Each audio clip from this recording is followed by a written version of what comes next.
Mbrëm vetëm një orë pas mesnate në vendin e quajtur Shimanovc pas Beogradit në Serbi, shkaku i rreshjeve të dendura të Borës, ka dalë nga rruga autobusi i kompanisë Hagbus, i cili udhëtonte nga Maqedonia për në Sloveni. Në këtë aksident, për fat të mirë, nuk ka pasur asnjë të lënduar, përveç dëmit material që i është shkaktuar autobusit në të cilin udhëtonin 56 persona.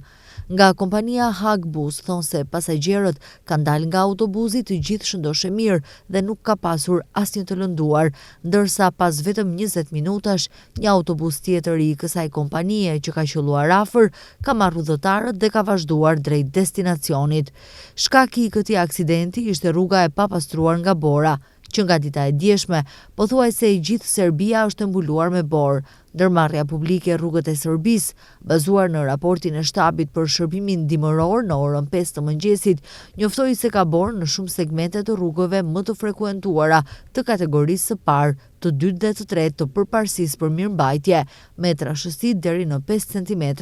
ndërsa sipërfaqja e rrugës është e rrëshqitshme, ndaj rekomandohet vozitje e kujdesshme.